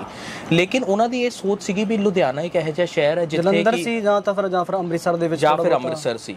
ਸੋ ਲੁਧਿਆਣਾ ਦੇ ਵਿੱਚ ਕੋਈ ਵੀ ਇੰਨਾ ਕੋਈ ਕੰਟਰੀਬਿਊਸ਼ਨ ਕਰਨ ਵਾਲਾ ਬੁੱਕਸ 'ਚ ਨਹੀਂ ਸੀਗਾ। ਤੇ ਉਹਨਾਂ ਦੀ ਇਹ ਸੋਚ ਸੀ ਵੀ ਅਸੀਂ ਉਸ ਜਗ੍ਹਾ ਤੇ ਜਾਈਏ ਜਿੱਥੇ ਕੋਈ ਪੁਸਤਕਾਂ ਦੀ ਅਵੇਲੇਬਿਲਿਟੀ ਜਾਂ ਕੰਟਰੀਬਿਊਸ਼ਨ ਕਰਨ ਵਾਲਾ ਜਿਸ ਸ਼ਹਿਰ 'ਚ ਨਹੀਂ ਹੈ, ਜਦ ਕਿ ਜਲੰਧਰ ਜਾਂ ਅੰਮ੍ਰਿਤਸਰ ਇੱਕ ਬੈਟਰ ਓਪਰਚੁਨਿਟੀ ਉਹਨਾਂ ਨੂੰ ਪੇਸ਼ ਕਰਦੀ ਸੀ, ਕਿਉਂਕਿ ਉੱਥੇ ਤੁਸੀਂ ਆਲਰੇਡੀ ਬਿਜ਼ਨਸ ਡਿਵੈਲਪ ਹੈ, ਉੱਥੇ ਇੱਕ ਮਾਰਕੀਟ ਡਿਵੈਲਪ ਹੈ। ਲੇਕਿਨ ਉਹਨਾਂ ਨੇ ਇਹਨੂੰ ਇੱਕ ਬਿਜ਼ਨਸ ਪੱਖ ਤੋਂ ਹਟ ਕੇ ਗੁਰੂ ਨਾਨਕ ਸਾਹਿਬ ਦੀ ਸੋਚ ਦੀ ਗੱਲ ਕਰਦੇ ਹਾਂ ਵੀ ਉਸ ਥਾਂ ਤੇ ਜਾ ਕੇ ਪ੍ਰਚਾਰ ਦੀ ਸੇਵਾ ਭਾਵੇਂ ਭਾਈ ਲਹਿਣਾ ਜੀ ਨੂੰ ਕਿਹਾ ਵੀ ਤੁਸੀਂ ਕਰੋ, ਕਿਉਂਕਿ ਹੁਣ ਆਲਰੇਡੀ ਕਰਤਾਰਪੁਰ ਦੇ ਵਿੱਚ ਹੋ ਚੁੱਕਿਆ, ਹੁਣ ਖਡੂਰ ਸਾਹਿਬ ਅਗਲੀ ਧਰਤੀ ਤੇ, ਫਿਰ ਖਡੂਰ ਸਾਹਿਬ ਤੋਂ ਬਾਅਦ ਅੱਗੇ ਗੋਇੰਦਵਾਲ ਸਾਹਿਬ। ਬਿਲਕੁਲ। ਸੋ ਉਹਨਾਂ ਦਾ ਇਹ ਬੜਾ ਇੱਕ ਵੱਡਾ ਥਾਟ ਸੀਗਾ ਵੀ ਮੈਂ ਇੱਕ ਇਹੋ ਜਿਹੇ ਸ਼ਹਿਰ 'ਚ ਜਾ ਕੇ ਲੋਕਾਂ ਨੂੰ ਸਾਹਿਤ ਦਾ ਜਿਹੜਾ ਭੰਡਾਰ ਹੈ ਉਹ ਪਹੁੰਚਾਵਾਂ ਜਿੱਥੇ ਤੱਕ ਲੋਕਾਂ ਨੂੰ ਇਹ ਚੀਜ਼ਾਂ ਅਵੇਲੇਬਲ ਨਹੀਂ ਨੇ। ਸੋ ਇਸ ਤਰ੍ਹਾਂ ਸਾਡੀ ਇਹ ਜਿਹੜੀ ਲਾਹੌਰ ਬੁੱਕ ਸ਼ਾਪ ਹੈ ਲਾਹੌਰ ਤੋਂ ਅੱਜ ਲੁਧਿਆਣਾ ਵਿੱਚ ਆਈ ਤੇ ਮੈਨੂੰ ਇਹ ਲੱਗਦਾ ਵੀ ਇਹ ਜਿਹੜਾ ਨਾਂ ਹੈ ਇੱਕ ਬਹੁਤ ਵਿਰਾਸਤੀ ਸਾਨੂੰ ਮਿਲਿਆ। ਮੈਂ ਅੱਜ 3rd ਜਨਰੇਸ਼ਨ ਆ ਜਿਹੜੀ ਕਿ ਇਸ ਫਰਮ ਦੇ ਵਿੱਚ ਆਪਣਾ ਯੋਗਦਾਨ ਪਾ ਰਹੀ ਹਾਂ। ਮੇਰੇ ਗ੍ਰੈਂਡਫਾਦਰ ਤੋਂ ਬਾਅਦ ਮੇਰੇ ਫਾਦਰ ਤਜਿੰਦਰਵੀਰ ਸਿੰਘ ਨੇ ਇਹਨੂੰ ਬਹੁਤ ਬੇਖੂਬੀ ਨਾਲ ਰਨ ਕੀਤਾ। ਅੱਜ ਅਸੀਂ ਪੰਜਾਬ ਦੇ ਪ੍ਰਮੁੱਖ ਪਬਲਿਸ਼ਰਾਂ 'ਚੋਂ ਹਾਂ, ਜਿਹਦੇ ਵਿੱਚ ਸਾਡੀ ਕੈਟਲੌਗ 'ਚ ਅੱਜ ਵੀ ਲਗਭਗ 1200 ਤੋਂ 1300 ਟਾਈਟਲ ਅਵੇਲੇਬਲ ਨੇ, ਜਿਹੜੀ ਕਿ ਕਹਿਣ ਨੂੰ ਇੱਕ ਸਭ ਤੋਂ ਵੱਡੀ ਕੈਟਲੌਗ ਕਹੀ ਜਾ ਸਕਦੀ ਹੈ ਪੰਜਾਬੀ ਪ੍ਰਕਾਸ਼ਨਾਵਾਂ ਦੀ। ਸੋ ਅਸੀਂ ਉਸ ਵਿਰਾਸਤ ਨੂੰ ਸੰਭਾਲ ਕੇ ਬੈਠੇ ਹਾਂ, ਔਰ ਜਿਹੜਾ ਇਹ ਨਾਂ ਆ, ਮੈਨੂੰ ਲੱਗਦਾ ਵੀ ਇਹ ਕਈ ਵਾਰੀ ਜਿਹੜੇ ਲੋਕ ਆਉਂਦੇ ਆ ਉਹ ਵੀ ਬਹੁਤ ਹੈਰਾਨ ਹੁੰਦੇ ਆ, ਸਾਨੂੰ ਪੁੱਛਦੇ ਵੀ ਹੈ। ਪਰ ਜਦੋਂ ਲਾਹੌਰ ਬੁੱਕ ਸ਼ਾਪ ਦੀ ਗੱਲ ਚੱਲਦੀ ਹੈ ਤੇ ਧਿਆਨ ਸਿੱਧਾ ਉਹ ਪਾਕਿਸਤਾਨ ਦੇ ਵਿੱਚ ਲਾਹੌਰ ਵੱਲ ਚਲੇ ਜਾਂਦਾ, ਬਿਲਕੁਲ ਚਲੇ ਜਾਂਦਾ ਜੀ, ਬਿਲਕੁਲ ਚਲੇ ਜਾਂਦਾ। ਸੋ ਇਸ ਕਰਕੇ ਲੋਕ ਇਸ ਤੇ ਬਹੁਤ ਕਈ ਵਾਰੀ ਸਾਡੇ ਤੋਂ ਪੁੱਛਦੇ ਆ, ਸਵਾਲ ਪੁੱਛਦੇ ਆ। ਉਸ ਤੋਂ ਬਾਅਦ ਉਹ ਜਦ ਇਹਦਾ ਅਸੀਂ ਉਹਨਾਂ ਨੂੰ ਜਵਾਬ ਦਿੰਦੇ ਵੀ ਇਹਦਾ ਇਹ ਇਤਿਹਾਸ ਹੈ, 1940 ਲਾਹੌਰ ਪਾਕਿਸਤਾਨ 'ਚ ਖੁੱਲੀ ਸੀ ਤੇ ਅੱਜ ਹੁਣ ਅਸੀਂ ਇੱਥੇ ਆ, ਤੇ ਉਹਨਾਂ ਨੂੰ ਬੜੀ ਖੁਸ਼ੀ ਹੁੰਦੀ ਹੈ। ਔਰ ਉਹਨਾਂ ਨੂੰ ਲੌਂਗ ਟਾਈਮ ਹੋ ਗਿਆ, ਕਾਫੀ ਲੰਬਾ ਸਮਾਂ, ਬਹੁਤ ਲੌਂਗ ਟਾਈਮ ਹੋ ਗਿਆ, ਔਰ ਜਿਹੜੇ ਉਹ ਲੋਕ ਹੈ ਉਹਨਾਂ ਨੂੰ ਬੜਾ ਇੱਕ ਮਾਣ ਮਹਿਸੂਸ ਹੁੰਦਾ ਵੀ ਅਸੀਂ ਸਾਡੀ ਜਿਹੜੀ ਪੁਰਾਣੀ ਹਿਸਟਰੀ ਹੈ ਉਹ ਅੱਜ ਵੀ ਇੱਥੇ ਸਾਂਭੀ ਜਾ ਰਹੀ ਹੈ। ਤੇ ਉਹਨਾਂ ਨੇ ਤੁਹਾਡੇ, ਜਿਵੇਂ ਤੁਸੀਂ ਆਪਣਾ ਗ੍ਰੈਂਡਫਾਦਰ ਦੀ ਗੱਲ ਕਰਦੇ ਹੋ, ਉਹਨਾਂ ਨੇ ਕੁਝ ਆਪਣੇ ਕੋਈ ਜੀਵਨੀ ਦੇ ਬਾਰੇ ਜਾਂ ਆਪਣਾ ਕੁਝ ਲਿਖਿਆ ਹੋਵੇ ਜਿਹਦੇ ਵਿੱਚ ਤੁਹਾਨੂੰ ਜਾਂ ਸਾਨੂੰ ਸਾਰਿਆਂ ਨੂੰ ਨੌਲੇਜ, ਜਾਣਕਾਰੀ ਵੀ ਕਿਵੇਂ ਉੱਥੋਂ ਉਹਨਾਂ ਦਾ ਉੱਥੇ ਕਿਵੇਂ ਚੱਲ ਰਿਹਾ ਸੀ ਤੇ ਇੱਥੇ ਆ ਕੇ ਉਹਨਾਂ ਨੂੰ ਕਿਵੇਂ ਰਿਸਪੌਂਸ ਮਿਲਿਆ ਸਟਾਰਟਿੰਗ ਦੇ ਵਿੱਚ? ਦੇਖੋ, ਕਿਉਂਕਿ ਜਦੋਂ ਆਪਾਂ ਕਿਸੇ ਸ਼ਹਿਰ ਨੂੰ ਛੱਡ ਕੇ ਦੂਸਰੇ ਸ਼ਹਿਰ ਦੇ ਵਿੱਚ ਜਾ ਕੇ, ਭਾਵੇਂ ਕਿ ਕੰਮ ਆਪਣਾ ਉਹੀ ਆ, ਪਰ ਉਹ ਜਦੋਂ ਨਵੇਂ ਸਿਰੇ ਸ਼ੁਰੂਆਤ ਕਰਦੇ ਆ ਤੇ ਥੋੜੀ ਪ੍ਰੋਬਲਮ, ਦਿੱਕਤ ਆਉਂਦੀ ਹੈ। ਦੇਖੋ, ਜਿਹੜੀ ਵੰਡ ਦੀ ਸਾਡਾ ਜਿਹੜਾ ਦਰਦ ਹੈ ਉਹ ਤਾਂ ਮੈਨੂੰ ਲੱਗਦਾ ਵੀ ਸਿਰਫ ਸਾਡੇ ਲਈ ਜਾਂ ਮੇਰੇ ਗ੍ਰੈਂਡਫਾਦਰ ਨਹੀਂ, ਉਹ ਤਾਂ ਲੱਖਾਂ ਪੰਜਾਬੀਆਂ ਵਾਸਤੇ, ਜਿਹੜਾ ਕਿਉਂਕਿ ਪੰਜਾਬ ਦਾ ਬਹੁਤਾ ਹਿੱਸਾ ਉਸ ਵੇਲੇ ਵੰਡਿਆ ਗਿਆ, ਤੇ ਉਹ ਜਿਹੜਾ ਵੰਡ ਦਾ ਦਰਦ ਹੈ ਉਹ ਤਾਂ ਹਰ ਇੱਕ ਪੰਜਾਬੀ ਨੂੰ ਉਸ ਵੇਲੇ ਰਿਹਾ ਹੋਣਾ। ਕਿਉਂਕਿ ਤੁਸੀਂ ਦੇਖੋ, ਤੁਸੀਂ ਆਪਣੇ ਘਰ 'ਚ ਇੱਕ ਚੀਜ਼ ਨੂੰ ਚੱਕ ਕੇ ਦੂਜੀ ਥਾਂ ਤੇ ਰੱਖਣਾ ਹੋਵੇ ਤੇ ਤੁਸੀਂ ਉਸ ਬਾਰੇ ਕਈ ਵਾਰੀ ਵਿਚਾਰ ਕਰਦੇ ਹੋ, ਤੇ ਉਸ ਵੇਲੇ ਤੁਸੀਂ ਇੱਕ ਨਵੀਂ ਜਗ੍ਹਾ ਤੇ ਜਾਣਾ, ਸਾਰਾ ਕੁਝ ਬਦਲ ਜਾਣਾ। ਲੇਕਿਨ ਮੈਂ ਮੰਨਦਾ ਵੀ ਉਹਨਾਂ ਸਾਨੂੰ ਉਸ ਵੇਲੇ ਦਾ ਪਤਾ ਹੈ ਵੀ ਜਦ ਇਹ ਵੰਡ ਦੀ ਚੀਜ਼ ਗੱਲ ਹੋਈ ਤੇ ਉਹ ਸਾਡਾ ਜਿਹੜਾ ਉੱਥੇ ਦੱਸਿਆ ਸਾਡੇ ਗ੍ਰੈਂਡਫਾਦਰ ਨੇ ਵੀ ਜਿਹੜਾ ਸਾਰਾ ਸਾਡਾ ਘਰ ਦਾ ਸਮਾਨ ਸੀ ਜਾਂ ਹੋਰ ਚੀਜ਼ਾਂ ਸੀ, ਉਹ ਉੱਥੇ ਹੀ ਵਾਪਸ ਲਾਹੌਰ ਤੇ ਸਭ ਕੁਝ ਛੱਡਿਆ ਏ, ਔਰ 8 ਟਰੱਕ ਉਸ ਵੇਲੇ ਕਿਤਾਬਾਂ ਦੇ ਲੈ ਕੇ ਉਹ ਇੰਡੀਆ ਵੱਲ ਨੂੰ, ਟਰੱਕ ਕਿਤਾਬਾਂ ਦੇ ਲੈ ਕੇ ਉਹ ਇੰਡੀਆ ਵੱਲ ਨੂੰ ਆਏ। ਸੋ ਮੈਨੂੰ ਇਹ ਲੱਗਦਾ ਵੀ ਉਹਨਾਂ ਨੂੰ ਕਿਸੇ ਵੀ ਮਟੀਰੀਅਲਿਸਟਿਕ ਚੀਜ਼ਾਂ ਦੇ ਨਾਲੋਂ, ਇਹਦੇ ਤੋਂ ਅੰਦਾਜ਼ਾ ਲਗਾਇਆ ਜਾ ਸਕਦਾ ਵੀ ਉੱਥੇ ਉਹਨਾਂ ਦਾ ਕਿੰਨਾ ਵੱਡਾ ਕਿਤਾਬਾਂ ਦਾ ਜਿਹੜਾ, ਹਾਂ ਉਸ ਵੇਲੇ, ਕਿਉਂਕਿ ਦੇਖੋ ਉਸ ਵੇਲੇ ਕੰਟਰੀਬਿਊਸ਼ਨ ਕਰਨ ਵਾਲੇ ਲੋਕ ਵੀ ਬਹੁਤ ਘੱਟ ਸੀਗੇ, ਤੇ ਲੋਕਾਂ ਨੂੰ ਇੱਕ ਇਹੋ ਜਿਹਾ ਸੈਂਟਰ ਮਿਲਿਆ ਜਿੱਥੇ ਪੰਜਾਬੀ ਲਿਟਰੇਚਰ ਨੂੰ ਪੂਰੀ ਸਪੋਰਟ ਮਿਲ ਰਹੀ ਸੀਗੀ, ਕਿਤਾਬਾਂ ਛਪ ਰਹੀਆਂ ਸੀ ਤੇ ਲੇਖਕ ਵੀ ਨਵੇਂ ਪੈਦਾ ਹੋ ਰਹੇ ਸੀਗੇ। ਤੇ ਮੇਰੇ ਗ੍ਰੈਂਡਫਾਦਰ ਨੇ, ਮੈਂ ਮੰਨਦਾ ਵੀ ਲੇਖਕ ਦੀ ਇੱਕ ਆਪਣੀ ਰਚਨਾ ਹੁੰਦੀ ਹੈ, ਇੱਕ ਕਲਾ ਹੁੰਦੀ ਹੈ, ਲੇਕਿਨ ਉਸ ਕਲਾ ਨੂੰ ਲੋਕਾਂ ਤੱਕ ਪਹੁੰਚਾਉਣਾ, ਮਾਰਕੀਟ 'ਚ ਲੈ ਕੇ ਜਾਣਾ ਵਿੱਚ ਉਹਨਾਂ ਦਾ ਜਿੰਨਾ ਵੱਡਾ ਯੋਗਦਾਨ ਹੈ, ਮੈਨੂੰ ਨਹੀਂ ਲੱਗਦਾ ਵੀ ਕਿਸੇ ਹੋਰ ਨੇ ਉਸ ਕੰਮ ਤੇ ਕੀਤਾ। ਹਾਂਜੀ। ਤੇ ਜਦੋਂ ਤੁਸੀਂ ਲਾਹੌਰ ਦੇ ਵਿੱਚ, ਜਿਵੇਂ ਗ੍ਰੈਂਡਫਾਦਰ ਦੀ ਗੱਲ ਕੀਤੀ ਹੈ ਨਾ, ਉਹਨਾਂ ਨੇ ਇੱਥੇ ਆਪਣਾ ਲੁਧਿਆਣੇ ਦੇ ਵਿੱਚ ਆ ਕੇ ਇੱਦਾਂ ਕੀਤਾ, ਤੇ ਉਸ ਤੋਂ ਬਾਅਦ ਹੁਣ ਅਸੀਂ ਦੇਖਦੇ ਹਾਂ ਵੀ ਲੁਧਿਆਣਾ ਦੇ ਵਿੱਚ ਹੋਰ ਵੀ, ਜਿਵੇਂ ਲੈਲ ਬੁੱਕ ਡਾਪ ਦੀ ਆਪਣਾ ਸ਼ਾਪ ਦੀ ਗੱਲ ਕਰਦੇ ਹਾਂ, ਜਾਂ ਚੇਤਨਾ ਪ੍ਰਕਾਸ਼ ਦੀ ਗੱਲ ਕਰਦੇ ਆ, ਇਹ ਫਿਰ ਕਿੰਨੀ ਕੁ ਦੇਰ ਬਾਅਦ ਹੋਣ ਦੇ ਵਿੱਚ, ਯਾਨੀ ਕਿ ਤੁਹਾਡੇ ਸਮੇਂ ਦੇ ਵਿੱਚ ਇਹ? ਦੇਖੋ, ਲਾਇਲ ਬੁੱਕ ਡਿਪੋ ਦੀ ਜਿਹੜੀ ਸਥਾਪਨਾ ਉਹ ਤਾਂ ਕਾਫੀ ਪੁਰਾਣੀ ਹੈ, ਉਹ ਵੀ ਉਹਨਾਂ ਨੂੰ ਕਿੰਨੇ ਕੁ ਸਾਲ ਹੋ ਗਏ? ਮੇਰੇ ਹਿਸਾਬ ਨਾਲ ਲਗਭਗ ਸਾਡੀ 1940 ਦੀ ਤੇ ਹੋ ਸਕਦਾ ਉਹਨਾਂ ਦੀ, ਮੈਂ ਐਗਜ਼ੈਕਟਲੀ ਤਾਂ ਨਹੀਂ ਪਤਾ, ਪਰ ਮੈਨੂੰ ਉਮੀਦ ਹੈ ਵੀ 1960-65 ਦੇ ਕਰੀਬ ਦੀ ਜ਼ਰੂਰ ਹੋਏਗੀ ਉਹਨਾਂ ਦੀ ਸ਼ੁਰੂਆਤ ਹੋਈ ਆ, ਉਹ ਆਪਣੇ ਤੋਂ ਹੋਈ। ਹਾਂ, ਲੁਧਿਆਣਾ 'ਚ ਜਿੱਥੇ ਤੱਕ ਗੱਲ ਕੀਤੀ ਜਾਵੇ ਤੇ ਅਗਰ ਪ੍ਰੋਮਿਨੈਂਟ ਪੁਰਾਣੇ ਪਬਲਿਸ਼ਰਾਂ 'ਚ ਗੱਲ ਕਰੋਗੇ ਤੇ ਸਾਡਾ ਨਾਂ ਉਹਦੇ ਵਿੱਚ ਆਉਂਦਾ ਹੈ। ਸੋ ਉਸ ਤੋਂ ਬਾਅਦ ਕਈ ਪਬਲਿਸ਼ਰਸ ਨੇ ਆਪਣੀ ਕੰਟਰੀਬਿਊਸ਼ਨ ਕੀਤੀ ਹੈ, ਔਰ ਸਾਨੂੰ ਇਹ 'ਚ ਖੁਸ਼ੀ ਹੈ। ਅਸੀਂ ਚਾਹੁੰਦੇ ਹਾਂ ਵੀ ਲੋਕਾਂ ਤੱਕ, ਜਦ ਤੱਕ ਸਾਡਾ ਜਿਹੜਾ ਪਰਪਸ ਹੈ ਲੋਕਾਂ ਨੂੰ ਸਹਿਤ ਦੇਣਾ ਹੈ, ਔਰ ਜਦ ਤੁਸੀਂ ਬੁੱਕਸ ਦੇ ਬਿਜ਼ਨਸ ਦੀ ਗੱਲ ਕਰਦੇ ਹੋ ਜਾਂ ਪਬਲੀਕੇਸ਼ਨ ਦੀ ਗੱਲ ਕਰਦੇ ਹੋ, ਤੁਸੀਂ ਉਹਨੂੰ ਇੰਟਾਇਰਲੀ ਪ੍ਰੋਫਿਟ ਬੇਸਡ ਕੋਈ ਇੱਕ ਸੋਰਸ ਆਫ ਇਨਕਮ ਨਾਲ ਨਹੀਂ ਕੈਲਕੂਲੇਟ ਕਰ ਸਕਦੇ, ਬਿਕੋਜ਼ ਇਹ ਬਹੁਤ ਪੈਸ਼ਨ ਵਾਲਾ ਬਿਜ਼ਨਸ ਹੈ। ਇਹਦੇ ਵਿੱਚ ਤੁਹਾਨੂੰ ਰੋਜ਼ ਨਵੇਂ ਰਿਸਕ ਫੈਕਟਰਸ ਅੱਗੇ ਲੈ ਕੇ ਕੰਮ ਕਰਨਾ ਪੈਂਦਾ ਹੈ, ਨਵੇਂ ਆਥਰਸ ਦੇ ਉੱਤੇ ਤੁਹਾਨੂੰ ਇਨਵੈਸਟ ਕਰਨਾ ਪੈਂਦਾ। ਸੋ ਮੈਨੂੰ ਇਹ ਲੱਗਦਾ ਵੀ ਉਸ ਤੋਂ ਬਾਅਦ ਬਹੁਤ ਕੰਟਰੀਬਿਊਟਰਸ ਆਏ ਆ, ਕੁਝ ਲੋਕ ਚਲੇ ਗਏ ਆ, ਕੁਝ ਆ ਰਹੇ ਆ, ਬਟ ਇਹ ਲਾਅ ਆਫ ਨੇਚਰ ਹੈ, ਚੀਜ਼ਾਂ ਹਰ ਸਮੇਂ ਨਾਲ ਲੋਕ ਹੈ ਜਿਹੜੇ ਆਉਂਦੇ ਰਹਿਣਗੇ। ਮਤਲਬ ਮੈਂ ਤਾਂ ਇੱਕ ਬੜੀ ਫੇਮਸ ਕੋਟੇਸ਼ਨ ਹੈ ਇੰਗਲਿਸ਼ 'ਚ ਕਿ we have overtaken people will overtake us। ਸੋ ਇਹ 'ਚ ਕੋਈ ਮੈਨੂੰ ਲੱਗਦਾ ਕੋਈ ਬਹੁਤ ਬੁਰਾ ਮਨਾਉਣ ਦੀ ਗੱਲ ਨਹੀਂ ਵੀ ਇਹ ਤਾਂ ਲਾਅ ਆਫ ਨੇਚਰ ਹੈ। ਬਹੁਤ ਲੋਕ ਕੰਟਰੀਬਿਊਟ ਕਰ ਰਹੇ ਆ, ਹੋ ਸਕਦਾ ਕੁਝ ਲੋਕ ਜ਼ਿਆਦਾ ਕੰਟਰੀਬਿਊਟ ਕਰਦੇ, ਕੁਝ ਘੱਟ ਕੰਟਰੀਬਿਊਟ ਕਰਦੇ, ਲੇਕਿਨ ਅਸੀਂ ਸਾਰਿਆਂ ਦਾ ਇਹ 'ਚ ਮੰਨਦੇ ਹਾਂ ਵੀ ਇਹ ਬਹੁਤ ਅੱਛੀ ਗੱਲ ਹੈ ਔਰ ਬਹੁਤ ਵਧੀਆ ਉਪਰਾਲਾ ਹੈ। ਦੇਖੋ ਨਾ, ਹੁਣ ਜਿਵੇਂ ਆਪਾਂ ਸਮੇਂ ਦੀ ਗੱਲ ਕਰੀਏ, ਕਾਫੀ ਸਮਾਂ ਹੋ ਗਿਆ। ਜਿਹੜਾ ਪਹਿਲਾਂ ਦਾ ਸਮਾਂ ਸੀਗਾ, ਉਦੋਂ ਲੋਕ ਆਪਣਾ ਆਨਲਾਈਨ ਸਿਸਟਮ, ਇੰਟਰਨੈਟ ਦਾ ਯੁੱਗ ਨਹੀਂ ਸੀਗਾ। ਹੁਣ ਇੰਟਰਨੈਟ ਦਾ ਯੁੱਗ ਆ ਗਿਆ ਤੇ ਕਾਫੀ ਲੋਕ ਈ ਬੁੱਕਸ ਦੀ ਗੱਲ ਕਰਦੇ ਆ, ਆਨਲਾਈਨ PDF ਡਾਊਨਲੋਡ ਕਰਕੇ ਉਹ ਰੀਡ ਕਰਦੇ ਨੇ। ਤੇ ਤੁਹਾਨੂੰ ਲੱਗਦਾ ਵੀ ਇਹਨਾਂ ਜਾਂ ਇਸ ਦਹਾਕੇ ਦੇ ਵਿੱਚ ਜਾਂ 2 ਦਹਾਕਿਆਂ ਦੇ ਵਿੱਚ ਉਹਦੇ ਨਾਲ ਕੋਈ ਫਰਕ ਪਿਆ ਹੋਵੇ? ਦੇਖੋ ਇਨੀਸ਼ੀਅਲੀ ਤਾਂ ਜਦ ਟੈਲੀਵਿਜ਼ਨ ਦਾ ਇੱਕਦਮ ਸਮਾਂ ਆਇਆ, ਜਦ ਟੀਵੀ ਦਾ ਲਾਂਚ ਹੋਇਆ ਔਰ ਕੇਬਲਸ ਜਾਂ ਹੋਰ ਸਾਡੇ ਚੈਨਲਸ ਅਵੇਲੇਬਲ ਹੋ ਗਏ ਜਿਹਦੇ ਵਿੱਚ 24 ਆਵਰ ਸਾਨੂੰ ਐਂਟਰਟੇਨਮੈਂਟ ਦਾ ਸੋਰਸ ਮਿਲਿਆ, ਤੇ ਸਾਨੂੰ ਦੇਖੋ ਅਫੈਕਟ ਤਾਂ ਉਸ ਵੇਲੇ ਹੀ ਆ ਗਿਆ ਸੀ, ਕਿਉਂਕਿ ਕਿਤਾਬ ਵੀ ਐਟ ਦਾ ਐਂਡ ਆਫ ਦਾ ਡੇ ਸਾਨੂੰ ਸਮਝਣਾ ਪਏਗਾ ਇੱਕ ਸੋਰਸ ਆਫ ਐਂਟਰਟੇਨਮੈਂਟ ਹੈ। ਤੇ ਅਗਰ ਕੋਈ ਨਾਵਲ ਪੜ੍ਹਦਾ ਤੇ ਉਸ ਐਂਟਰਟੇਨਮੈਂਟ ਵਾਸਤੇ ਪੜ੍ਹਦਾ ਹੈ, ਆਪਣੇ ਟਾਈਮ ਨੂੰ ਕਿਲ ਕਰਨ ਵਾਸਤੇ ਪੜ੍ਹਦਾ। ਸੋ ਉਹ ਜਿਹੜਾ ਟੀਵੀ ਦਾ ਯੁੱਗ ਤੋਂ ਹੀ ਅਸੀਂ ਮੰਨਦੇ ਹਾਂ, ਇੰਟਰਨੈਟ ਦੇ ਆਉਣ ਨਾਲ ਚੀਜ਼ਾਂ ਹੋਰ ਬਦਲ ਗਈਆਂ। ਕਾਫੀ ਬਦਲਾਅ ਆਇਆ। ਅਗਰ ਤੁਸੀਂ ਅੱਜ ਦੇਖੋ ਤੇ ਇੱਕ ਨਵਾਂ ਯੁੱਗ ਆ ਗਿਆ, ਅੱਜ ਇੱਕ ਸਮਾਰਟ ਟੀਵੀ ਦਾ ਯੁੱਗ ਆ ਗਿਆ, ਤੇ ਲੋਕ ਕੇਬਲ ਤੋਂ ਹਟ ਕੇ ਹੁਣ ਨੈਟਫਲਿਕਸ ਜਾਂ ਹੋਰ ਜਿਹੜੇ ਵੈਬ ਚੈਨਲਸ ਹੈਗੇ ਉਹਨਾਂ ਦੇ ਨਾਲ ਅਟੈਚ ਹੋ ਰਹੇ ਆ। ਟੀਵੀ ਦੇ ਨਾਲੋਂ ਲਿੰਕ ਬਿਲਕੁਲ ਟੁੱਟ ਗਿਆ ਸਾਡਾ, ਟੀਵੀ ਨਾਲੋਂ ਲਿੰਕ ਟੁੱਟ ਗਿਆ। ਹੁਣ ਅੱਜ ਜਿਹੜਾ ਸਾਡਾ ਸੋਸ਼ਲ ਮੀਡੀਆ ਹੈ ਉਹ ਇੰਨਾ ਟਾਈਮ ਤੁਹਾਡਾ ਖਾ ਜਾਂਦਾ ਵੀ ਤੁਸੀਂ ਟੀਵੀ ਨੂੰ ਛੱਡ ਕੇ ਜਿਹੜੇ ਨਿਊਜ਼ ਚੈਨਲਸ ਨੇ ਉਹ ਵੀ ਤੁਸੀਂ ਅੱਜ ਵੈਬ ਚੈਨਲਸ ਦੇ ਥਰੂ ਆਪਣੀ ਨਿਊਜ਼ ਸੁਣਦੇ ਹੋ। ਪ੍ਰਿੰਟ ਮੀਡੀਆ ਦੇ ਉੱਤੇ, ਅਖਬਾਰਾਂ ਦੇ ਉੱਤੇ ਉਹਦਾ ਅਸਰ ਪਿਆ। ਦੇਖੋ ਅਸਰ ਪੈਣਾ ਤਾਂ ਕਿਸੇ ਚੀਜ਼ ਦਾ ਵੀ ਆਪਣੇ ਸਮੇਂ ਨਾਲ ਚੀਜ਼ਾਂ ਬਦਲਣਗੀਆਂ, ਸਮੇਂ ਨਾਲ ਹਰ ਇੱਕ ਚੀਜ਼। ਪਰ ਮੈਨੂੰ ਇਹ ਲੱਗਦਾ ਵੀ ਇੱਕ ਜਿਹੜੀ ਨੀਸ਼ ਆਫ ਮਾਰਕੀਟ ਹੁੰਦੀ ਹੈ, ਇੱਕ ਜਿਹੜਾ ਰੀਡਰ ਹੈ ਉਹ ਈ ਬੁੱਕਸ ਦੇ ਨਾਲ ਜਾਂ ਜਿਹੜੀ ਹੋਰ ਵੇ ਆਫ ਰੀਡਿੰਗ ਹੈ ਉਹਦੇ ਨਾਲ ਉਹਦੀ ਜਿਹੜੀ ਆਤਮਿਕ ਭੁੱਖ ਹੈ ਉਹ ਕਦੀ ਨਹੀਂ ਮਿਟ ਸਕਦੀ। ਜਿਹੜਾ ਸ਼ਬਦ ਦਾ ਇੱਕ ਮੀਨਿੰਗ ਹੈ ਨਾ, ਜਿਹੜਾ ਉਹ ਕਿਤਾਬ ਦਾ ਹੱਥ 'ਚ ਫੜ ਕੇ ਉਸ ਕਿਤਾਬ ਨੂੰ ਪੜ੍ਹਨਾ, ਜਿਹੜੀ ਫੀਲ ਆਪਾਂ ਨੂੰ ਆਉਣੀ ਆ ਉਹ ਆਪਾਂ ਨੂੰ ਉੱਥੇ, ਮੈਨੂੰ ਲੱਗਦਾ ਵੀ ਉਹ ਵੈਬ ਜਾਂ ਹੋਰ ਚੀਜ਼ਾਂ 'ਚ ਨਹੀਂ ਆਉਂਦੀਆਂ। ਕੁਝ ਚੀਜ਼ਾਂ ਤੇ ਬਹੁਤ ਨਾਲ ਇੱਕ ਕਾਰਨ ਹੋਰ ਆ ਨਾ, ਉਹਦੇ ਨਾਲ ਜਿਹੜਾ ਹੁਣ ਮੋਬਾਈਲ ਦੇ ਵਿੱਚੋਂ ਜਿਹੜੀ ਲਾਈਟ ਆਉਂਦੀ ਆ ਉਹਦੇ ਨਾਲ ਅੱਖਾਂ ਦੇ ਵੀ ਕਾਫੀ ਫਰਕ ਪੈਂਦਾ। ਹਾਂ, ਉਹ ਫਿਰ ਬਹੁਤੇ ਲੰਬੇ ਤੌਰ ਤੁਸੀਂ ਪੜ੍ਹ ਨਹੀਂ ਸਕਦੇ, ਕਿੰਨੇ ਸਮੇਂ ਉਸ ਨੂੰ ਤੁਸੀਂ ਇੱਕ ਇਲੈਕਟ੍ਰੋਨਿਕ ਮੀਡੀਆ ਨੂੰ ਪੜ੍ਹ ਸਕਦੇ ਹੋ। ਕੁਝ ਚੀਜ਼ਾਂ ਤੇ ਅਸੀਂ ਮੰਨਦੇ ਹਾਂ ਬਹੁਤ ਫਰਕ ਆਇਆ। ਫੋਰ ਐਗਜ਼ਾਮਪਲ ਜਿੱਥੇ ਅਸੀਂ ਡਿਕਸ਼ਨਰੀਜ਼ ਦੀ ਗੱਲ ਕਰੀਏ ਤੇ ਡਿਕਸ਼ਨਰੀਜ਼ ਦੀ ਸੇਲ 'ਚ ਬਹੁਤ ਡ੍ਰੌਪ ਹੋਇਆ। ਆਨਲਾਈਨ ਤੇ ਮੈਂ ਵੀ ਦੇਖ ਰਿਹਾ ਸੀ ਵੀ ਉਹਨਾਂ ਨੇ ਸਾਰਾ ਹੀ ਡਾਟਾ, ਚਾਹੇ ਉਹ ਪੋਇਟਰੀ ਦੇ ਵਿੱਚ ਸ਼ਿਵ ਕੁਮਾਰ ਦੀ ਗੱਲ ਕਰੀਏ ਤੇ ਜੇ ਨਾਵਲ ਦੀ ਵਿੱਚ ਜਾਂ ਕਹਾਣੀਆਂ ਦੀ ਗੱਲ ਕਰੀਏ ਨਾਨਕ ਸਿੰਘ ਹੋਣਾ ਦੀ ਜਾਂ ਹੋਰ ਹਨਾ, ਤੇ ਉਹ ਸਾਰਾ ਹੀ ਤਕਰੀਬਨ ਡਾਟਾ ਆਨਲਾਈਨ ਅੱਜ ਨੈਟ ਤੇ ਸਾਨੂੰ ਪਿਆ ਅਵੇਲੇਬਲ ਹੈ। ਬਟ ਉਹ ਮੈਨੂੰ ਲੱਗਦਾ ਵੀ ਉਹਦੇ ਨਾਲ ਕੋਈ ਬਹੁਤ ਵੱਡਾ ਇਫੈਕਟ ਨਹੀਂ ਪਿਆ ਸਾਨੂੰ। ਮੇਰਾ ਇਹ ਮੰਨਣਾ ਹੈ ਅਨਸੀਰੀਅਸ ਰੀਡਰ ਲਈ ਤਾਂ ਉਹ ਮਟੀਰੀਅਲ ਬਹੁਤ ਹੈ। ਜਿਹੜਾ ਰੀਡਰ ਨਹੀਂ ਪੜ੍ਹਨਾ ਚਾਹੁੰਦਾ, ਜਿਹਨੂੰ ਕਿਤਾਬਾਂ ਦਾ ਸ਼ੌਂਕ ਨਹੀਂ ਹੈ, ਉਹਦੇ ਲਈ ਤਾਂ ਸਭ ਕੁਝ ਇੰਟਰਨੈਟ ਤੇ ਮਿਲ ਜਾਏਗਾ। ਪਰ ਜਿਹੜਾ ਬੁੱਕ ਰੀਡਰ ਹੈ, ਜਿਹੜਾ ਸਾਹਿਤ ਨੂੰ ਪੜ੍ਹਨਾ ਚਾਹੁੰਦਾ ਹੈ, ਉਹਦੇ ਲਈ ਮੈਨੂੰ ਲੱਗਦਾ ਵੀ ਫਿਜ਼ੀਕਲ ਬੁੱਕ ਅੱਜ ਵੀ ਓਨਲੀ ਆਪਸ਼ਨ ਹੈ ਜਿਹੜੀ ਜਿਸ ਨੂੰ ਉਹ ਲੈ ਕੇ ਪੜ੍ਹਨਾ ਚਾਹੁੰਦਾ ਹੈ ਜੀ। ਅੱਜ ਕਿੰਨੇ ਕੁ ਇੱਦਾਂ ਦੇ ਪਾਠਕ ਆ ਜਿਨ੍ਹਾਂ ਦੀ ਗਿਣਤੀ ਦੇ ਵਿੱਚ ਤੁਹਾਨੂੰ ਲੱਗਦਾ ਵੀ ਯਾਨੀ ਕਿ ਪਹਿਲਾਂ ਗਿਣਤੀ ਵੱਧ ਸੀ ਤੇ ਹੁਣ ਇਸ ਸਮੇਂ ਦੇ ਵਿੱਚ ਥੋੜ੍ਹੀ ਘਟ ਗਈ ਹੈ? ਦੇਖੋ, ਜਿੱਥੇ ਤੱਕ ਪਾਠਕਾਂ ਦੀ ਗਿਣਤੀ ਦੀ ਗੱਲ ਹੈ, ਮੈਨੂੰ ਇਹ ਕਹਿਣ 'ਚ ਕੋਈ ਸ਼ੱਕ ਨਹੀਂ ਵੀ ਕੁਝ ਸਮਾਂ ਅੱਜ ਤੋਂ ਮੈਂ ਦੇਖਦਾ, ਜੇ 3 ਤੋਂ 4 ਸਾਲ ਪਹਿਲਾਂ ਝਾਤੀ ਮਾਰਾਂ ਤੇ ਇੱਕ ਬਹੁਤ ਵੱਡਾ ਅਸਰ ਸਾਡੇ ਬੁੱਕਸ ਬਿਜ਼ਨਸ ਤੇ ਪਿਆ ਸੀਗਾ ਕਿ ਜਦ ਜਿਹੜੇ ਸਾਡੇ ਸੋਸ਼ਲ ਮੀਡੀਆ ਚੈਨਲਸ ਨੇ ਜਿਨ੍ਹਾਂ ਨੇ ਸਾਡੇ ਬਿਜ਼ਨਸ ਨੂੰ ਖੋਇਆ ਸੀ। ਪਰ ਮੈਨੂੰ ਲੱਗਦਾ ਵੀ ਉਹ ਹੁਣ ਰੀਡਰ ਜਿਹੜਾ ਵਾਪਸ ਮੁੜ ਕੇ ਆਇਆ ਹੈ। ਸਾਡੇ ਕੋਲ ਬਹੁਤ ਇਹ ਦੇਖਣ ਵਾਲੀ ਗੱਲ ਹੈ ਵੀ ਅੱਜ ਕੱਲ੍ਹ ਯੰਗ ਜਿਹੜੇ ਅੱਜ ਜਨਰੇਸ਼ਨ ਹੈ ਸਾਡੀ, ਉਹ ਕਿਤਾਬਾਂ ਵੱਲ ਨੂੰ ਬਹੁਤ ਕਿਤਾਬਾਂ ਪੜ੍ਹ ਰਹੀ ਹੈ। ਉਹ ਆਪਣੀ ਹਿਸਟਰੀ ਬਾਰੇ ਬਹੁਤ ਚੀਜ਼ਾਂ ਨੂੰ ਲੱਭਣਾ ਚਾਹੁੰਦੀ ਹੈ।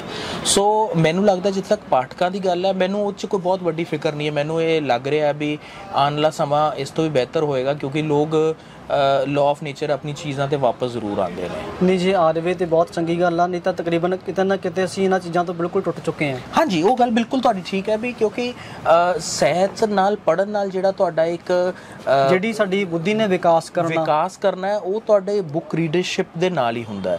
ਔਰ ਮੈਨੂੰ ਇਹ ਲੱਗਦਾ ਵੀ ਇਹ ਤਦ ਹੀ ਹੋ ਸਕਦਾ ਹੈ ਜਦ ਅਸੀਂ ਲੋਕਾਂ ਤੱਕ ਸਹੀ ਤੇ ਅੱਛਾ ਸਾਹਿਤ ਤੇ ਨਿਰੋਏ ਸਾਹਿਤ ਪਹੁੰਚਾ ਸਕਾਂਗੇ। ਹਾਂਜੀ, ਤੇ ਜਿਹੜੇ ਅੱਜ ਤੁਹਾਡੇ ਕੋਲ ਪਾਠਕ ਪੜ੍ਹਨ ਵਾਸਤੇ ਕਿਤਾਬਾਂ ਲੈ ਕੇ ਜਾਂਦੇ ਨੇ, ਜੋ ਤੁਹਾਡੇ ਕੋਲ ਕਸਟਮਰ ਆਉਂਦੇ ਨੇ, ਉਹਦੇ ਵਿੱਚ ਜਿਹੜੀ ਬਹੁਤਾਤ ਵੱਡੀ ਗਿਣਤੀ ਆ ਉਹ ਕਿਹਨਾਂ ਦੀ, ਨੌਜਵਾਨਾਂ ਦੀ ਹੈ ਜਾਂ ਨਹੀਂ? ਦੇਖੋ, ਜਿਹੜੀ ਗਿਣਤੀ ਹੈ ਉਹ ਤਾਂ ਇਕੁਅਲ ਹੈ, ਉਹਨੂੰ ਇੱਦਾਂ ਡਿਫਰੈਂਸ਼ੀਏਟ ਕਰਨਾ ਤਾਂ ਬਹੁਤ ਮੁਸ਼ਕਿਲ ਹੋਏਗਾ ਮੇਰੇ ਲਈ। ਪਰ ਮੇਰਾ ਇਹ ਮੰਨਣਾ ਹੈਗਾ ਵੀ ਜਿਹੜਾ ਇੱਕ ਥਾਟ ਪ੍ਰੋਸੈਸ ਲੋਕਾਂ ਦਾ ਲਾਰਜਰ ਸੁਸਾਇਟੀ ਦਾ ਹੈਗਾ ਵੀ ਜਿਹੜੀ ਯੰਗਰ ਜਨਰੇਸ਼ਨ ਉਹ ਬਿਲਕੁਲ ਨਹੀਂ ਪੜ੍ਹ ਰਹੀ, ਉਹ ਬਿਲਕੁਲ ਗਲਤ ਹੈ। ਯੰਗਰ ਜਨਰੇਸ਼ਨ ਪੋਇਟਰੀ ਵੀ ਪੜ੍ਹ ਰਹੀ ਹੈ। ਮੈਂ ਇਹੀ ਪੁੱਛਣ ਲੱਗਾ ਸੀ ਵੀ ਯਾਨੀ ਕਿ ਉਹ ਜ਼ਿਆਦਾ ਤੁਹਾਡੇ ਕੋਲ ਆ ਕੇ ਡਿਮਾਂਡ ਪੋਇਟਰੀ ਦੀ ਕਰਦੇ ਆ ਜਾਂ ਉਹ ਨਾਵਲ ਦੀ ਕਰਦੇ ਆ, ਫਿਰ ਆਪਾਂ ਨੂੰ ਉਹਨਾਂ ਤੋਂ ਉਸ ਚੀਜ਼ ਦੀ ਸੋਚ ਦਾ ਪਤਾ ਲੱਗ ਜਾਂਦਾ। ਥੋੜਾ ਜਿਹਾ ਇਸ ਚੀਜ਼ 'ਚ ਫਰਕ ਮੈਂ ਇਹ ਜ਼ਰੂਰ ਦੇਖਿਆ ਵੀ ਪਿਛਲੇ ਕੁਝ ਸਮੇਂ 'ਚ ਜਿਹੜਾ ਰੀਡਰ ਹੈ ਉਹ ਬਹੁਤ ਹੀ ਡਿਟੇਲਡ ਤੇ ਬਹੁਤੀਆਂ ਲੰਬੇ ਨਾਵਲ ਪੜ੍ਹਨ 'ਚ ਇੰਟਰਸਟਿਡ ਨਹੀਂ ਹੈ। ਥੋੜਾ ਜਿਹਾ ਜਿਹੜਾ ਯੁੱਗ ਹੈ ਉਹ WhatsApp ਦਾ ਯੁੱਗ ਹੈ, ਥੋੜਾ ਜਿਹਾ ਸੋਸ਼ਲ ਮੀਡੀਆ ਦਾ ਯੁੱਗ ਹੈ। ਲੋਕ ਸ਼ਾਰਟਕਟ ਔਰ ਛੋਟੀਆਂ ਚੀਜ਼ਾਂ ਨੂੰ ਪੜ੍ਹਨਾ ਪਸੰਦ ਕਰਦੇ ਆ, ਜਿਹਦੇ ਵਿੱਚ ਰੀਡਰ ਮੈਂ ਦੇਖਿਆ ਅਗਰ ਪੋਇਟਰੀ ਪਸੰਦ ਕਰਦਾ ਤੇ ਇੱਕ ਸੈਕਸ਼ਨ ਆਫ ਰੀਡਰ ਹੈ ਜਿਹੜਾ ਪ੍ਰੋਜ਼ ਵੀ ਪੜ੍ਹਨਾ ਚਾਹੁੰਦਾ, ਜਿਹੜਾ ਲੇਖ ਵੀ ਪੜ੍ਹਨਾ ਚਾਹੁੰਦਾ। ਨਹੀਂ, ਪੋਇਟਰੀ ਦੇ ਵਿੱਚ ਫਿਰ ਉਹ ਨਵੇਂ ਵੀ ਕੋਈ ਆਪਣਾ ਜਿਹੜੇ ਹੈਗੇ ਲੇਖਕ ਉਹਨਾਂ ਨੂੰ ਕਿ ਕਿ ਪੁਰਾਣੇ ਜਿਵੇਂ ਸ਼ਿਵ ਕੁਮਾਰ ਬਟਾਲਵੀ ਹੋ ਗਏ, ਪਾਸ਼ ਹੋ ਗਏ, ਵੀ ਉਹਨਾਂ ਨੂੰ ਹੀ ਉਹਦੀ ਡਿਮਾਂਡ ਹੋ ਰਹੀ? ਤੁਹਾਨੂੰ ਸ਼ਿਵ ਕੁਮਾਰ ਬਟਾਲਵੀ ਹੋ ਗਿਆ, ਪ੍ਰੋਫੈਸਰ ਮੋਹਨ ਸਿੰਘ ਹੋ ਗਿਆ, ਇਹਨਾਂ ਨੂੰ ਸਾਰਿਆਂ ਨੂੰ ਅਸੀਂ ਛਾਪਿਆ ਹੈ ਤੇ ਇਹ ਤਾਂ ਦੇਖੋ ਇੱਕ ਲੈਜੈਂਡਰੀ ਪੋਇਟਸ ਨੇ ਜਿਹਨੂੰ ਅਸੀਂ ਕਹਿ ਸਕਦੇ ਹਾਂ, ਇਹਨਾਂ ਦੀ ਰੀਡਰਸ਼ਿਪ ਸਦਾ ਬਹਾਰ ਨੇ।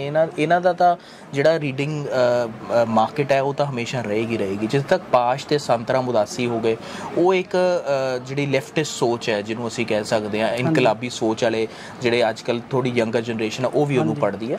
ਹਾਂ, ਨਵੇਂ ਜਿੱਥੇ ਤੱਕ ਪੋਇਟਸ ਦੀ ਗੱਲ ਹੈ ਤਾਂ ਬਹੁਤ ਨਵੀਂ ਪੋਇਟਰੀ ਦੀ ਕਿਤਾਬਾਂ ਛਪ ਰਹੀਆਂ ਔਰ ਲੋਕਾਂ ਨੂੰ ਉਹਨੂੰ ਪਸੰਦ ਕਰਦੇ ਆ। ਹੁਣ ਪਾਕਿਸਤਾਨ ਦੇ ਜਿਵੇਂ ਸਾਬਰ ਦੀ ਗੱਲ ਕਰੀਏ ਅਸੀਂ, ਤੇ ਜਾਂ ਬਾਬਾ ਨਜ਼ਮੀ ਦੀ ਗੱਲ ਕਰੀਏ, ਉਹ ਰਾਈਟਰ ਵੀ ਸਾਡੇ ਸਾਹਮਣੇ ਆਏ ਆ। ਹਾਂ, ਬਿਲਕੁਲ ਆਏ ਨੇ। ਔਰ ਦੇਖੋ ਸਾਬਰ ਅਲੀ ਸਾਬਰ ਨੂੰ ਅਸੀਂ ਪਾਕਿਸਤਾਨ ਦੇ ਇਸ ਸਮੇਂ ਸਭ ਤੋਂ ਮਸ਼ਹੂਰ ਸ਼ਾਇਰ ਨੇ, ਉਹਨਾਂ ਦਾ ਮੈਂ ਉਹਨਾਂ ਨਾਲ ਸੰਪਰਕ ਕੀਤਾ ਤੇ ਉਹਨਾਂ ਦੀ ਜਿਹੜੀ ਪੁਸਤਕ ਹੈ ਉਹਨੂੰ ਸ਼ਾਹਮੁਖੀ ਤੋਂ ਅਸੀਂ ਗੁਰਮੁਖੀ 'ਚ ਟਰਾਂਸਲੇਟ ਕੀਤਾ ਤੇ ਉਹਨਾਂ ਦੀ ਕਿਤਾਬ ਅਲਫ ਦਾ ਪਾਂਦੀ ਅਸੀਂ ਹੁਣ ਛਾਪੀ ਹੈ ਤੇ ਲੋਕਾਂ ਨੂੰ ਬਹੁਤ ਪਸੰਦ ਆ ਰਹੀ ਹੈ। ਸੋ ਦੇਖੋ, ਅਸੀਂ ਐਜ਼ ਐਨ ਪਬਲਿਸ਼ਰ ਸਾਡਾ ਤਾਂ ਹਮੇਸ਼ਾ ਇਹ ਕੋਸ਼ਿਸ਼ ਹੁੰਦੀ ਹੈ ਵੀ ਜਿਹੜਾ ਕੋਈ ਵੀ ਇਹੋ ਜਿਹਾ ਔਥਰ, ਚਾਹੇ ਉਹ ਕਿਸੇ ਭਾਸ਼ਾ 'ਚ ਲਿਖ ਰਿਹਾ ਹੈ, ਅਗਰ ਸਾਨੂੰ ਲੱਗਦਾ ਵੀ ਉਹਦੇ ਲਈ ਸਾਡੇ ਮਾਰਕੀਟ 'ਚ ਕੁਛ ਜਗ੍ਹਾ ਹੈ, ਵੈਕਿਊਮ ਹੈਗੀ ਹੈ, ਜਾਂ ਰੀਡਰ ਉਸ ਚੀਜ਼ ਨੂੰ ਮੰਗਦਾ ਹੈ ਤੇ ਅਸੀਂ ਉਹਨੂੰ ਜ਼ਰੂਰ ਪ੍ਰਿੰਟ ਕਰਾਂਗੇ। ਪੈਰਲਲੀ ਹੁਣ ਦੇਖੋ, ਅਸੀਂ ਹਰਪਾਲ ਸਿੰਘ ਪੰਨੂ ਨੇ ਸਾਡੀ ਕਿਤਾਬ ਹੈ, ਇੱਕ ਜੈਪਨੀਜ਼ ਕਿਤਾਬ ਹੈ ਦ ਬੁੱਕ ਆਫ ਟੀ, ਬੜੀ ਕਲਾਸਿਕ ਕਿਤਾਬ ਹੈ, ਦ ਵੇ ਆਫ ਲਾਈਫ ਹੈ ਜਿਹਨੂੰ ਅਸੀਂ ਕਹਿੰਦੇ ਹਾਂ, ਜੈਪਨੀਜ਼ ਵੇ ਆਫ ਲਾਈਫ ਹੈ, ਉਹਨੂੰ ਅਸੀਂ ਅਨੁਵਾਦ ਕਰਕੇ ਚਾਹਨਾਮਾ ਦੇ ਅੰਡਰ ਛਾਪਿਆ ਹੈ। ਉਸ ਤੋਂ ਇਲਾਵਾ ਅਸੀਂ ਸਿਹਤ ਦੇ ਵਿੱਚ ਕਈ ਜਿਹੜੇ ਇਹੋ ਜਿਹੇ ਟੌਪਿਕ ਹੈ, ਅਸੀਂ ਇੱਕ ਹੁਣ ਪਿੱਛੇ ਕਿਤਾਬ ਸੀ ਹੀਲਡ ਕਿਤਾਬ ਹੈ ਮਨੀਸ਼ਾ ਕੋਇਰਾਲਾ ਦੀ, ਜਿਹੜੀ ਕਿ ਐਕਟਰੈਸ ਹੈ, ਉਹਨੂੰ ਇੱਕ ਕੈਂਸਰ ਦੀ ਬਿਮਾਰੀ ਨਾਲ ਉਹਨੇ ਆਪਣੀ ਇੱਕ ਫਾਈਟ ਕੀਤੀ ਤੇ ਉਹਨੂੰ ਜਿੱਤਿਆ। ਤੇ ਸਾਨੂੰ ਐਂ ਲੱਗਿਆ ਵੀ ਕੈਂਸਰ ਇੱਕ ਇਹੋ ਜਿਹੀ ਡੈਡਲੀ ਡਿਜ਼ੀਜ਼ ਜਿਹੜੀ ਕਿ ਪੰਜਾਬ 'ਚ ਅਸੀਂ ਆਮ ਗੱਲਾਂ ਕਰਦੇ ਹਾਂ ਵੀ ਕੁਛ ਏਅਰ ਰੀਜਨਸ 'ਚ ਬਹੁਤ ਜ਼ਿਆਦਾ ਕੈਂਸਰ ਫੈਲਦਾ ਬਿਕੋਜ਼ ਆਫ ਪੋਲੂਸ਼ਨ, ਜਿਹੜਾ ਸਾਡੇ ਪਾਣੀ 'ਚ ਗੰਦਗੀ ਹੈ ਜਾਂ ਪੋਲੂਸ਼ਨ ਹੈ, ਉਹ ਸਾਨੂੰ ਐਂ ਲੱਗਿਆ ਵੀ ਇਹ ਟੌਪਿਕ ਬੜਾ ਅਨਕਵਰਡ ਹੈ। ਇਹੋ ਜਿਹੇ ਕਈ ਲੋਕ ਜਿਹੜੇ ਪੀੜਤ ਨੇ ਉਹ ਇਸ ਕਿਤਾਬ ਦੇ ਨਾਲ ਬਹੁਤ ਇੰਸਪੀਰੇਸ਼ਨ ਲੈਣਗੇ ਔਰ ਉਹਨਾਂ ਨੂੰ ਉਹ ਇੱਕ ਵਿਨਿੰਗ ਉਹਨਾਂ ਦੇ ਵਿੱਚ ਸਪਿਰਿਟ ਆਏਗੀ ਵੀ ਅਸੀਂ ਇਸ ਬਿਮਾਰੀ ਦੇ ਉੱਤੇ ਜਿੱਤ ਪਾ ਸਕਦੇ ਹਾਂ। ਸੋ ਅਸੀਂ ਕੈਂਸਰ ਤੇ ਜਿੱਤ ਦੇ ਨਾਂ 'ਤੇ ਅੰਡਰ ਉਹਨੂੰ ਅਨੁਵਾਦ ਕਰਕੇ ਛਾਪਿਆ। ਸੋ ਮੇਰਾ ਇਹ ਮੰਨਣਾ ਹੈ ਵੀ ਲਿਟਰੇਚਰ, ਜਿੱਥੇ ਤੱਕ ਸਾਡੀ ਲਾਹੌਰ ਬੁੱਕ ਸ਼ਾਪ ਦੀ ਗੱਲ ਹੈ, ਜਿੱਥੇ ਤੱਕ ਮੇਰੀ ਥਾਟ ਦੀ ਗੱਲ ਹੈ, ਕਿਉਂਕਿ ਦੇਖੋ ਜਿਹੜਾ ਸਾਡਾ ਬਿਜ਼ਨਸ ਹੈ ਉਹ ਇੱਕ ਪਰਟੀਕੂਲਰ ਪ੍ਰੋਡਕਟ ਨਾਲ ਅਟੈਚ ਨਹੀਂ ਹੈ। ਤੁਹਾਡੀ ਜਿਹੜੀ ਵਿਜ਼ਨ ਹੈ, ਜਿਹੜੀ ਤੁਹਾਡੀ ਥਾਟ ਹੈ, ਉਹ ਹਰ ਰੋਜ਼ ਬਦਲਦੀ ਹੈ। ਤੁਹਾਨੂੰ ਹਰ ਰੋਜ਼ ਨਵੇਂ ਆਈਡੀਆਜ਼ ਕ੍ਰੀਏਟ ਕਰਨੇ ਪੈਂਦੇ ਆ। ਤੁਹਾਨੂੰ ਇਹ ਸਮਝਣਾ ਪੈਂਦਾ ਹੈ ਵੀ ਜਿਹੜਾ ਮਾਰਕੀਟ ਹੈ ਉਹਦੇ ਵਿੱਚ ਕਿਸ ਚੀਜ਼ ਦੀ ਡਿਮਾਂਡ ਹੈ, ਕਿਸ ਚੀਜ਼ ਦੀ ਡਿਮਾਂਡ ਪੈਦਾ ਕੀਤੀ ਜਾ ਸਕਦੀ ਹੈ ਜਿਹੜੀ ਕਿ ਲੋਕਾਂ ਤੱਕ ਨਹੀਂ ਪਹੁੰਚੀ। ਸੋ ਅਸੀਂ ਉਸ ਦੇ ਉੱਤੇ ਕੰਮ ਕਰ ਰਹੇ ਹਾਂ ਜਿਸ ਤਰ੍ਹਾਂ ਮੈਨੂੰ ਲੱਗਦਾ ਜਿੱਥੇ ਤੱਕ ਸਾਡੀ ਸਮਝ ਹੈ। ਜਿਵੇਂ ਹੁਣ ਲਾਕਡਾਊਨ ਦੀ ਗੱਲ ਕਰੀਏ, ਆਮ ਤੌਰ 'ਤੇ ਪਹਿਲਾਂ ਬੰਦੇ ਦੀ ਇਹੀ ਗੱਲ ਹੁੰਦੀ ਸੀ ਵੀ ਸਾਡੇ ਕੋਲ ਸਮਾਂ ਨਹੀਂ, ਸਾਡੇ ਕੋਲ ਟਾਈਮ ਨਹੀਂ। ਲਾਕਡਾਊਨ ਦੇ ਵਿੱਚ ਤਕਰੀਬਨ ਸਾਰੇ ਆਪਾਂ ਘਰ ਬੈਠੇ ਸੀ ਤੇ ਉਸ ਸਮੇਂ ਦੇ ਵਿੱਚ ਵੀ ਤੁਹਾਨੂੰ ਕੋਈ ਇੱਦਾਂ ਦੇ ਫੋਨ ਕਾਲ ਆਏ ਵੀ ਅਸੀਂ ਘਰ ਬੈਠੇ ਹਾਂ, ਫ੍ਰੀ ਹਾਂ ਤੇ ਤੁਸੀਂ ਸਾਨੂੰ ਆਹ ਵਾਲੀਆਂ ਬੁੱਕਸ ਤੁਸੀਂ ਸਾਡੇ ਘਰ ਦੇ ਵਿੱਚ ਕਿਸੇ ਤਰੀਕੇ ਤੱਕ ਪਹੁੰਚ ਕਰੋ ਤੇ ਅਸੀਂ ਇਹਨੂੰ ਪੜ੍ਹਨਾ ਚਾਹੁੰਦੇ ਹਾਂ। ਦੇਖੋ, ਲਾਕਡਾਊਨ ਨੇ ਬਹੁਤ ਵੱਡਾ ਅਸਰ ਪਾਇਆ ਜੀ। ਲਾਕਡਾਊਨ ਨੇ ਸਿਰਫ ਕਿਤਾਬਾਂ ਵਾਸਤੇ ਨਹੀਂ, ਮੇਰਾ ਮੰਨਣਾ ਵੱਡੇ ਤੌਰ 'ਤੇ ਜਿੰਨੀਆਂ ਵੀ ਲੋਕਾਂ ਦੀ ਹੌਬੀ ਸੀਗੀਆਂ, ਕੁਛ ਲੋਕ ਇਹੋ ਜਿਹੇ ਵੀ ਸਾਨੂੰ ਮਿਲੇ ਜਿਹੜੇ ਕਹਿੰਦੇ ਸੀ ਵੀ ਅਸੀਂ ਪਿਛਲੇ ਸਮੇਂ 'ਚ ਚੈਸ ਖੇਡਦੇ ਸੀ, ਚੈਸ ਖੇਡਣੀ ਭੁੱਲ ਗਏ ਸੀ। ਸਾਡੀ ਜਿਹੜੀ ਰੈਗੂਲਰ ਲਾਈਫ ਸੀ ਉਹ ਇੰਨੀ ਫਾਸਟ ਹੋ ਗਈ ਸੀ ਵੀ ਸਾਨੂੰ ਤਾਂ ਸਮਾਂ ਹੀ ਨਹੀਂ ਮਿਲਦਾ ਸੀ, ਆਪਣਾ ਸਮਾਂ ਆਪਣੀ ਫੈਮਿਲੀ ਨਾਲ ਨਹੀਂ ਮਿਲਦਾ ਸੀ। ਸਵੇਰੇ ਕੰਮ ਤੇ ਜਾਂਦੇ ਸੀ, ਰਾਤ ਨੂੰ ਲੇਟ ਆਉਂਦੇ ਸੀ। ਸੋ ਮੈਨੂੰ ਲੱਗਦਾ ਵੀ ਲਾਕਡਾਊਨ ਨੇ ਤਾਂ ਬੁੱਕਸ ਵਾਸਤੇ ਇੱਕ ਬਹੁਤ ਵੱਡਾ ਬੂਸਟਰ ਪੈਦਾ ਹੋਇਆ, ਕਿਉਂਕਿ ਉਸ ਵੇਲੇ ਸਾਨੂੰ ਬੇਸ਼ੁਮਾਰ ਲੋਕਾਂ ਦੀ ਕਾਲਸ ਆਉਂਦੀਆਂ ਰਹੀਆਂ, ਲੋਕ ਕਿਤਾਬਾਂ ਨੂੰ ਮੰਗਦੇ ਰਹੇ ਔਰ ਜਿੱਥੇ ਤੱਕ ਹੋ ਸਕਿਆ ਜਦ ਸਾਨੂੰ ਕੁਛ ਨਾ ਕੁਛ ਟਾਈਮ, ਥੋੜ੍ਹਾ ਜਿਹਾ ਰਿਲੀਫ ਮਿਲਦਾ ਸੀ, ਉਸ ਟਾਈਮ 'ਤੇ ਮੈਨੂੰ ਯਾਦ ਅਸੀਂ ਬੁੱਕ ਸਟੋਰ ਆਪਣਾ ਜਦੋਂ ਓਪਨ ਕਰਦੇ ਸੀ ਤੇ ਲੋਕਾਂ ਦੀ ਅਪਾਇੰਟਮੈਂਟਸ ਹੁੰਦੀਆਂ ਸੀ ਵੀ ਅਸੀਂ ਪਹੁੰਚ ਜਾਵਾਂਗੇ ਇੰਨੇ ਵਜੇ, ਸਾਨੂੰ ਕਿਤਾਬਾਂ ਚਾਹੀਦੀਆਂ। ਬਟ ਮੈਨੂੰ ਇਹ ਲੱਗਦਾ ਵੀ ਐਮਾਜ਼ੋਨ, ਫਲਿੱਪਕਾਰਟ ਜਾਂ ਹੋਰ ਜਿਹੜੇ ਸੋਸ਼ਲ ਮੀਡੀਆਜ਼ ਦੀ ਸਾਈਟਸ ਨੇ, ਜਿਹੜੀ ਇਹ ਆਪਣੀ ਈ ਸ਼ਾਪਿੰਗ ਸਾਈਟਸ ਨੇ, ਉਹਨਾਂ ਨੇ ਵੀ ਬਹੁਤ ਵੱਡਾ ਕੰਟਰੀਬਿਊਸ਼ਨ ਪਾਇਆ ਔਰ ਉਸ ਵੇਲੇ ਲੋਕਾਂ ਨੇ ਘਰ ਬੈਠੇ ਕਿਤਾਬਾਂ ਨੂੰ, ਜਿਹੜਾ ਉਹਨਾਂ ਦਾ ਜਿਹੜਾ ਹੌਬੀ ਤੋਂ ਥੋੜ੍ਹਾ ਜਿਹਾ ਟੁੱਟੇ ਹੋਏ ਸੀ, ਉਹ ਮੁੜ ਕੇ ਉਹਦੇ ਨਾਲ ਜੁੜੇ ਔਰ ਫਿਰ ਉਹ ਕਿਤਾਬ ਰੀਡਰਸ਼ਿਪ ਦੇ ਵੱਲ ਉਧਰ ਨੂੰ ਉਹਨਾਂ ਦਾ ਝੁਕਾਅ ਹੋਇਆ ਹੈ। ਬਹੁਤ ਚੰਗਾ ਲੱਗਾ ਤੁਹਾਡੇ ਨਾਲ ਗੱਲ ਕਰਕੇ। ਤੇ ਅਖੀਰ ਦੇ ਵਿੱਚ ਤੁਸੀਂ ਸਾਡੇ ਦਰਸ਼ਕਾਂ ਨੂੰ, ਕੋਈ ਜਿਹੜੇ ਕੋਈ ਪਾਠਕ ਨੇ, ਰੀਡਰ ਨੇ, ਕੋਈ ਵੀ, ਸਾਰਿਆਂ ਨੂੰ ਤੁਸੀਂ ਕੀ ਸੁਨੇਹਾ ਦੇਣਾ ਚਾਹੋਗੇ ਸਾਡੇ ਚੈਨਲ ਤੇ? ਦੇਖੋ, ਤੁਹਾਡੇ ਮਾਧਿਅਮ ਰਾਹੀਂ ਮੈਂ ਇਹ ਸੁਨੇਹਾ ਦੇਣਾ ਚਾਹੂੰਗਾ ਵੀ ਕਿਤਾਬਾਂ ਇੱਕ ਇਹੋ ਜਿਹਾ ਆਪਣੇ ਕੋਲ ਖਜ਼ਾਨਾ ਹੈ ਜਿਹੜਾ ਕਿ ਤੁਹਾਡੇ ਨਾ ਹੀ ਇਕੱਲੇ ਬੌਧਿਕ ਵਿਕਾਸ ਦਾ ਬਲਕਿ ਤੁਹਾਡੀ ਜਿਹੜੀ ਇੱਕ ਥਾਟ ਪ੍ਰੋਸੈਸ ਨੂੰ ਪੂਰਾ ਚੇਂਜ ਕਰ ਦਿੰਦਾ। ਸੋ ਜ਼ਿੰਦਗੀ ਦੇ ਵਿੱਚ ਮੈਂ ਇਹ ਨਹੀਂ ਕਹਿੰਦਾ ਵੀ ਅਸੀਂ ਸਿਰਫ ਬੁੱਕਸ ਦੀ ਗੱਲ ਕਰਦੇ ਹਾਂ, ਪਰ ਜਿਹੜੀ ਵੀ ਤੁਹਾਡੀ ਲਾਈਫ ਦੀ ਆਕਿਊਪੇਸ਼ਨ ਹੈ ਉਸ ਤੋਂ ਹਟ ਕੇ ਥੋੜ੍ਹਾ ਜਿਹਾ ਸਮਾਂ ਇਨਸਾਨ ਨੂੰ ਆਪਣੀ ਰੈਗੂਲਰ ਲਾਈਫ ਤੋਂ ਹਟ ਕੇ ਦੇਣਾ ਚਾਹੀਦਾ, ਚਾਹੇ ਉਹ ਕਿਤਾਬਾਂ 'ਚ ਹੋਵੇ, ਚਾਹੇ ਉਹ ਹੌਬੀ 'ਚ ਹੋਵੇ। ਉਹਦੇ ਨਾਲ ਤੁਸੀਂ, ਤੁਹਾਡੀ ਜਿਹੜੀ life the quality of life ਹੈ ਉਹ ਬਦਲੇਗੀ, ਤੁਹਾਡਾ ਥਾਟ ਪ੍ਰੋਸੈਸ ਬਦਲੇਗਾ ਤੁਹਾਡੀ ਚੀਜ਼ਾਂ ਨੂੰ ਦੇਖਣ ਵੱਲ ਦੀ ਸਥਿਤੀ ਬਦਲੇਗੀ। ਸੋ ਮੈਂ ਇਹੀ ਕਹਿਣਾ ਚਾਹੂੰਗਾ, ਜੇ ਤੁਹਾਨੂੰ ਅੱਛਾ ਲੱਗਦਾ ਹੈ ਤੇ ਜ਼ਰੂਰ ਕਿਤਾਬਾਂ ਪੜ੍ਹੋ। ਔਰ ਮੇਰਾ ਇਹ ਮੰਨਣਾ ਹੈ ਵੱਡੇ ਤੌਰ ਤੇ ਕਿ ਜਦ ਤੁਸੀਂ 2-3 ਕਿਤਾਬਾਂ ਪੜ੍ਹ ਲਓਗੇ ਤੇ ਕਿਸੇ ਨਾਲ ਮਿਲੋਗੇ, ਜਦ ਤੁਸੀਂ ਗੱਲ ਕਰੋਗੇ, ਤੁਹਾਨੂੰ ਆਪਣੇ ਆਪ 'ਚ ਇੱਕ ਫ਼ਰਕ ਨਜ਼ਰ ਆਏਗਾ ਵੀ ਅਸੀਂ ਕਿਸ ਲੈਵਲ ਤੇ ਖੜੇ ਹਾਂ ਤੇ ਦੂਸਰਾ ਬੰਦਾ ਕਿਸ ਜਗ੍ਹਾ ਤੇ ਕਿੱਥੋਂ ਕੀ ਬੋਲ ਰਿਹਾ। ਸੋ ਇਹੀ ਮੇਰੇ ਅੱਗੇ ਤੁਹਾਡੇ ਅੱਗੇ ਗੁਜ਼ਾਰਿਸ਼ ਹੈ ਵੀ ਕਿਤਾਬਾਂ ਜ਼ਰੂਰ ਪੜ੍ਹੋ। ਜਿਵੇਂ ਕਿ ਵੀਰ ਜੀ ਨੇ ਗੱਲ ਕੀਤੀ ਹੈ, ਤੁਹਾਡੇ ਨਾਲ ਕਿਤਾਬਾਂ ਦੀ ਬਹੁਤ ਘੱਟ ਸਮੇਂ ਦੇ ਵਿੱਚ, ਘੱਟ ਅਲਫਾਜ਼ਾਂ, ਹਰਫਾਂ, ਸ਼ਬਦਾਂ ਦੇ ਵਿੱਚ ਇਹਨਾਂ ਨੇ ਸਾਡੇ ਸਾਹਮਣੇ ਆਪਣੇ ਵਿਚਾਰ ਸਾਂਝੇ ਕੀਤੇ ਨੇ। ਜਦੋਂ ਆਪਾਂ ਵਿਦਵਾਨ ਪੁਰਖਾਂ ਦੀ ਗੱਲ ਕਰਦੇ ਹਾਂ ਤਾਂ ਉਹ ਕਹਿੰਦੇ ਕਿਤਾਬਾਂ ਸਾਡੀਆਂ ਅੱਖਾਂ ਦੇ ਵਿੱਚ ਗਿਆਨ ਦਾ ਸੁਰਮਾ ਪਾਉਂਦੀਆਂ ਨੇ। ਜਾਂ ਕਿਸੇ ਵਿਦਵਾਨ ਨੇ ਅਰਥ ਕੀਤੇ ਵੀ ਕਿਤਾਬ 3 ਅੱਖਰਾਂ ਦਾ ਜੋੜ ਹੈ। ਕੱਕੇ ਤੋਂ ਕਿਰਦਾਰ ਦੀ ਗੱਲ ਕੀਤੀ ਗਈ ਆ, ਤੱਤੇ ਤੋਂ ਤਾਣ, ਤਾਕਤ ਜਿਹਨੂੰ ਆਪਾਂ ਬਲ ਕਹਿ ਦਿੰਦੇ, ਬਲ ਦੀ ਗੱਲ ਕੀਤੀ ਆ, ਬੱਬੇ ਤੋਂ ਬਰਾਬਰਤਾ ਵੀ, ਯਾਨੀ ਕਿ ਜਦੋਂ ਅਸੀਂ ਸਮਾਜ ਦੇ ਵਿੱਚ ਜਾਣਾ ਤੇ ਸਾਡੇ ਇਹ ਕਿਵੇਂ ਸਾਡੀਆਂ ਅੱਖਾਂ ਦੇ ਵਿੱਚ ਗਿਆਨ ਦਾ ਸੁਰਮਾ ਪਾਉਂਦੀ ਹੈ। ਸੋ ਅਖੀਰ ਦੇ ਵਿੱਚ ਮੈਂ ਸਰਤਾਜ ਦੀਆਂ 2 ਲਾਈਨਾਂ ਕਹਿ ਕੇ ਆਪ ਸਭ ਦੇ ਪਾਸੋਂ ਦੀ ਇਜਾਜ਼ਤ ਲੈਣੀ ਹੈ। ਸਰਤਾਜ ਨੇ ਲਿਖਿਆ, ਇਹੀ ਅੱਖਰ ਅਖੀਰ ਨੂੰ ਬਣਾਉਂਦੇ ਅਫਸਰ, ਇਹਨਾਂ ਸ਼ਬਦਾਂ ਦੇ ਸਦਕਾ ਹੀ ਸਾਭ ਹੁੰਦੇ ਨੇ। ਬੇਕਾਰ ਜਿਹੀਆਂ ਜਾਣ ਕੇ ਤੂੰ ਸੁੱਟ ਹੀ ਨਾ ਦੇਵੀ, ਇਹਦੇ ਘਰ ਵਿੱਚ ਪਈਆਂ ਦੇ ਵੀ ਲਾਭ ਹੁੰਦੇ ਨੇ। ਸਿੱਖ ਅਦਬ ਅਦਾਬਾਂ, ਇਹ ਅਮੁੱਲੀਆਂ ਕਿਤਾਬਾਂ ਮੇਰੇ ਮਿੱਤਰਾ, ਇਹਨਾਂ ਦੇ ਪੰਨੇ ਪਾੜਦੇ ਨਹੀਂ ਹੁੰਦੇ। ਜਿਨ੍ਹਾਂ ਜ਼ਿੰਦਗੀ 'ਚ ਮਿਹਨਤਾਂ ਦੀ ਕੀਤੀ ਹੈ ਕਮਾਈ, ਉਹ ਟੋਕਰਾ ਚੁਕਾ ਕੇ ਝੱਗਾ ਝਾੜਦੇ ਨਹੀਂ ਹੁੰਦੇ। ਜਿੰਨਾ ਮਾਲੀ ਬਣ ਪਾਇਆ ਹੋਵੇ ਸਬਰਾਂ ਦਾ ਪਾਣੀ, ਉਹ ਫਲਾਂ ਦੇ ਬੂਟੇ ਨੂੰ ਉਜਾੜਦੇ ਨਹੀਂ ਹੁੰਦੇ। ਸੋ ਬਹੁਤ ਬਹੁਤ ਧੰਨਵਾਦ। ਖਾਸ ਮੁਲਾਕਾਤ ਪ੍ਰੋਗਰਾਮ ਦੇਖ ਰਹੇ ਸਾਰੇ ਦਰਸ਼ਕਾਂ ਦਾ ਧੰਨਵਾਦ। ਮਿਲਾਂਗੇ ਜੀ ਅਗਲੀ ਵਾਰ ਕਿਸੇ ਨਵੇਂ ਚਿਹਰੇ ਦੇ ਨਾਲ। ਹੁਣ ਦਿਓ ਇਜਾਜ਼ਤ। ਸਤਿ ਸ਼੍ਰੀ ਅਕਾਲ।